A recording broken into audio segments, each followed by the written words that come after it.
क्या आपने कभी सोचा है कि पति पत्नी का एक साथ भोजन करना केवल एक साधारण आदत है या इसके पीछे कोई गहरा आध्यात्मिक रहस्य छिपा हुआ है? क्या भोजन के समय की गई छोटी छोटी भूलें वास्तव में घर की सुख समृद्धि को प्रभावित कर सकती हैं? और क्या कुछ विशेष प्रकार का भोजन वास्तव में घर में शांति, लक्ष्मी और सकारात्मक ऊर्जा को आकर्षित करता है?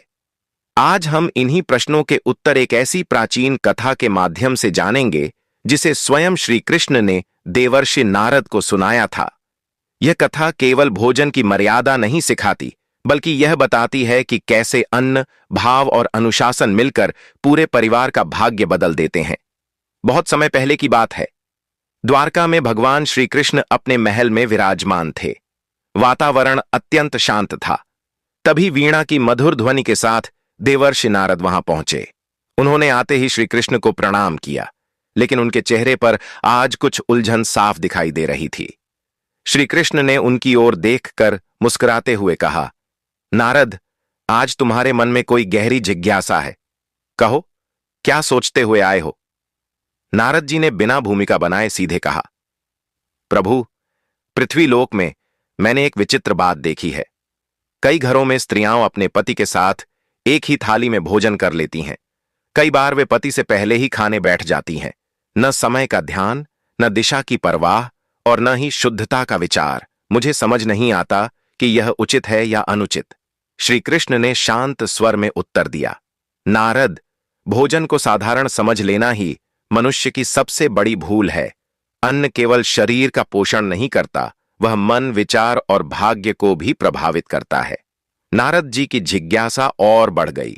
उन्होंने पूछा, तो फिर प्रभु, पति पत्नी को भोजन कैसे करना चाहिए? सही मर्यादा क्या है?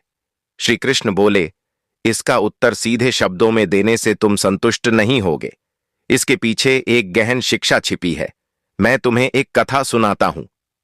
बहुत पुराने समय की बात है। एक समृद्ध नगर में एक सेठ निवास करता था। वह अत्यंत बुद्धिमान, धर्मनिष्ठ और दूरदर्शी था। व्यापार में उसकी समझ इतनी प्रखर थी कि नगर के लोग उसके निर्णयों को अंतिम मानते थे। उसकी पत्नी भी उसके समान ही विनम्र, संयमी और धर्मपरायण थी। वह प्रतिदिन ब्रह्म मुहूर्त में उठती, स्नान कर भगवान विष्णु का स्मरण करती और फिर पूरे घर को अपनी शांति से भर देती। उनके घर में कभी अव्यवस्था नहीं थी। सुबह से लेकर रात तक हर कार्य एक निश्चित नियम और मर्यादा के अनुसार होता था। भोजन से पहले प्रार्थना, अतिथि का सम्मान और जरूरतमंदों को अन्नदान, यह सब उनके जीवन का स्वाभाविक हिस्सा था। लोग कहते थे कि इस घर में स्वयं माता लक्ष्मी का वास है, लेकिन इतने सद्गुणों के बावजूद उनके जीवन में एक पीड़ा थी, संतान का अभाव। वर्षों बीत गए, पर यह सुख उन्हें नहीं मिला। फिर भी सेठ और उसकी पत्नी ने कभी शिकायत नहीं की। वे मानते थे कि ईश्वर जो भी करता है, किसी कारण से करता है। अंततः भगवान विष्णु उनकी तपस्या से प्रसन्न हुए और उन्हें पुत्र रत्न की प्राप्ति हुई।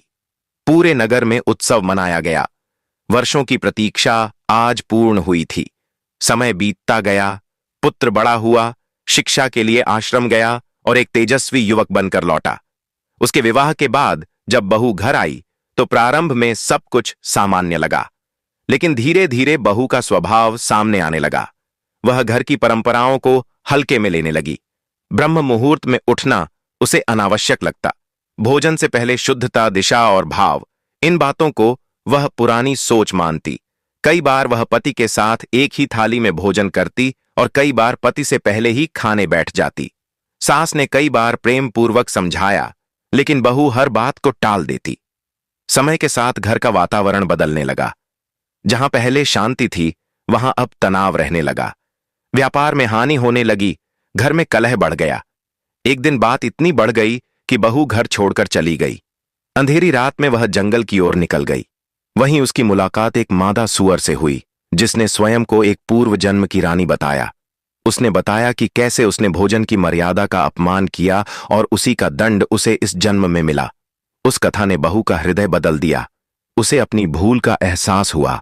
वह घर लौटी, पश्चाताप किया और नियमों का पालन करने लगी। धीरे धीरे घर में फिर से शांति लौट आई, व्यापार सुधरने लगा और परिवार फिर से एकजुट हो गया। यहां श्री कृष्ण नारद जी को भोजन के 5 गूढ़ सिद्धांत बताते हैं। भोजन से पहले शुद्धता, भोजन बनाने वाले का भाव, दिशा और समय का महत्व, भोजन की पवित्रता और पति पत्नी के भोजन की मर्यादा। श्री कृष्ण कहते हैं, नारद, यह नियम अंधविश्वास नहीं बल्कि सनातन विज्ञान है। जो घर इनका पालन करता है वहां लक्ष्मी स्थिर रहती है और कलह स्वयं दूर हो जाती है। नारद जी ने श्रद्धा से सिर झुकाया। आज उन्हें समझ आ गया था कि अन्न केवल पेट नहीं भरता, वह भाग्य भी गढ़ता है। बोलो राधे राधे।